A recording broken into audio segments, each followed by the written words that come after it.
Manipulators don't announce themselves, they work in the shadows, making you question your reality. Their tactics are subtle, eroding your self-esteem and sense of safety before you even realize what's happening. This isn't limited to romantic partners, it could be a friend, family member, or co-worker. They exploit your trust, turning your empathy against you. The result? You're left confused, anxious, and doubting yourself. But knowledge is power.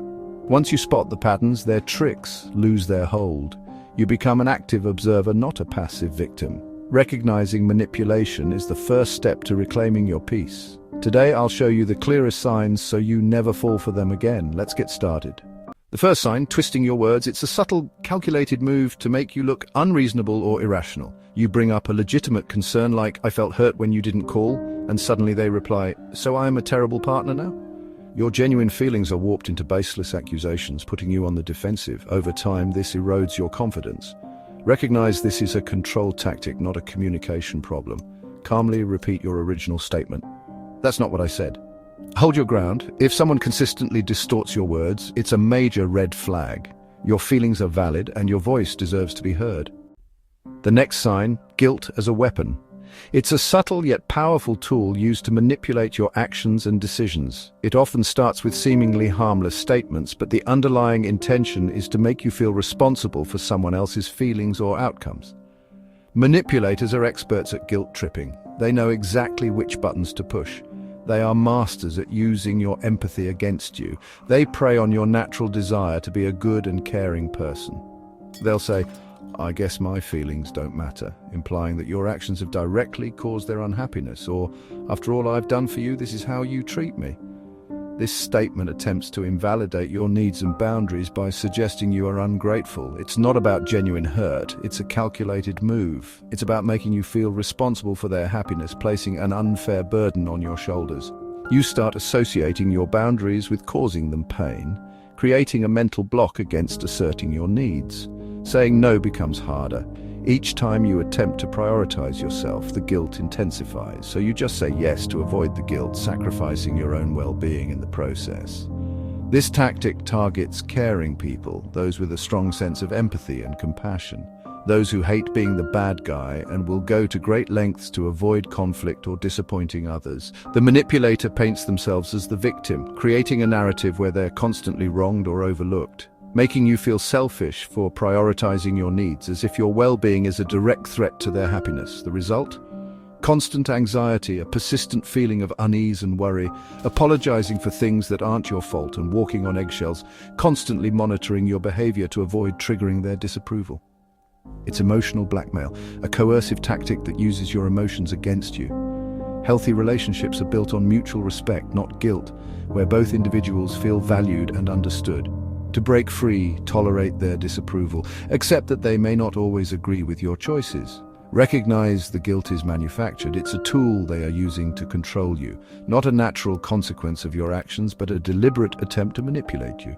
Respond with empathy, but hold your boundary. Acknowledge their feelings without sacrificing your own needs. "I'm sorry you feel that way, but my decision stands." A simple yet powerful statement that asserts your autonomy. You can care about someone and still say no. Setting boundaries doesn't mean you don't care. Their emotions are not your responsibility. You are not responsible for managing their emotional state. Letting go of false guilt is self-preservation. It's an act of protecting your mental and emotional health. You're not selfish for protecting your well-being. Prioritizing yourself is essential for maintaining a healthy and balanced life. Don't let guilt control your choices. Make decisions based on what is best for you, not out of fear of someone else's reaction. Stand firm. Be confident in your decisions and your boundaries. Sign 3, gaslighting. Gaslighting is when someone makes you doubt your own reality. They deny your experiences, say, "That never happened," or call you crazy for expressing valid concerns. Over time, you start questioning your memory, your feelings, even your sanity. The goal? To make you dependent on their version of events. At first, you argue back, but their relentless denial wears you down. You begin to defer to their reality, losing trust in your own mind. The long-term effects are devastating: anxiety, self-doubt, and isolation. This isn't a disagreement, it's psychological abuse. Healthy people respect your perspective, even if they remember things differently.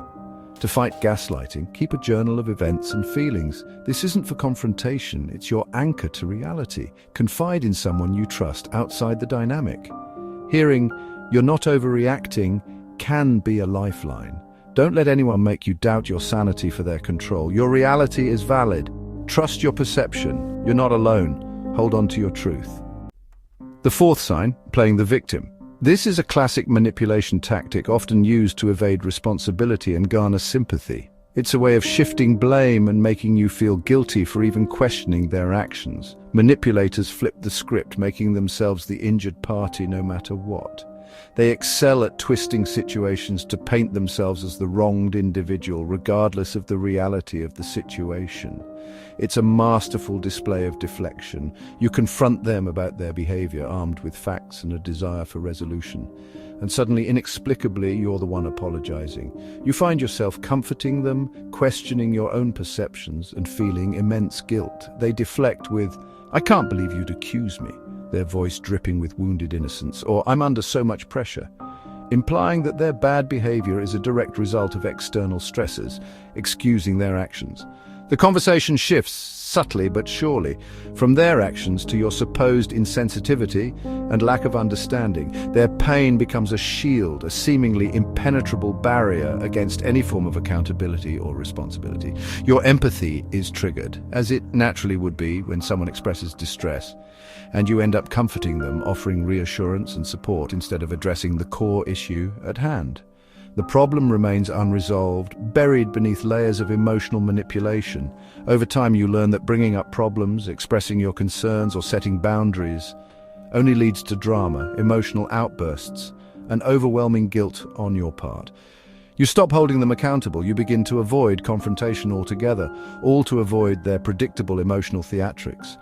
This is emotional control, a subtle but powerful form of manipulation. Your needs always come second, consistently overshadowed by their perceived suffering.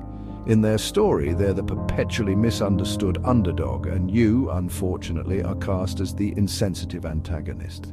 The solution: hold two truths simultaneously: genuine empathy for their struggles, acknowledging their pain, and unwavering accountability for their actions, refusing to let them off the hook. Say, "I hear you're stressed, I understand you're going through a difficult time." But that doesn't excuse lying or any other harmful behavior. We still need to talk about it and address the issue directly. Don't let their carefully constructed victim act derail the conversation or distract you from the real issue. Validate their feelings, acknowledge their emotions, but never validate their excuses. Keep the focus squarely on the real issue, gently but firmly redirecting the conversation whenever it veers off course. It will be uncomfortable, undoubtedly, but it's absolutely necessary for a healthy relationship. Accountability is non-negotiable. It's a cornerstone of any respectful interaction. Don't be distracted by emotional theatrics, the crocodile tears, or the dramatic sighs. Stand your ground, maintain your composure, and stay true to your boundaries. The fifth sign, artificial urgency and pressure. Manipulators push you to make quick decisions, leaving no time to think or consult others. They say, "I need an answer now," or "This is a once-in-a-lifetime chance." The goal: to bypass your rational mind and get what they want before you spot the red flags. You're pressured into big commitments or even small favors, all under the guise of urgency. Healthy people respect your need for time and space. They're fine with, "I need to think about it." The antidote: reclaim your time. When you feel rushed, pause and say, "I'm not making this decision right now." No need to justify "I need time to think" is enough. If they get angry or guilt you for pausing, that's a huge red flag. Their agenda was never about your best interest. Don't let anyone force you into rushed decisions. Take your time. Your choices deserve consideration. The final sign, systematic isolation. Manipulators know their power fades when you have strong connections. They subtly criticize your friends and family, planting seeds of doubt. Your friend is a bad influence, or your family doesn't understand us. They create drama before you see loved ones, making you feel guilty for maintaining those relationships. Over time, it's easier to withdraw than deal with the conflict. The goal? make you dependent on them for everything: love, validation, even reality. They may twist your support system's words, turning you against them. If you find yourself hiding interactions or constantly defending the manipulator, pay attention. Healthy people encourage your other relationships, defy isolation, fiercely protect your connections, prioritize friends and family even when it's hard. Be honest about what's happening. Your outside relationships are your lifeline and reality check. Don't let anyone cut you off from them. Stay connected. You deserve a supportive network. Isolation is a red flag. Don't ignore it. Here's the truth. Manipulators target kind, empathetic people. If you've been manipulated, it's not because you're weak, it's because you're strong in the qualities that make us human. The shame belongs to the manipulator, not you. Protecting yourself doesn't mean becoming cold, it means becoming wise. Pair your open heart with strong boundaries. Trust your intuition, it's your best alarm system. Avoid circular arguments and give yourself time before big decisions. Keep supportive people close. They're your reality check. Once you know the signs, you'll spot manipulators everywhere. If you want to go deeper, watch my next video on psychological tricks manipulators use and how to shut them down. Spotting manipulation is step 1. Taking back your power is step 2.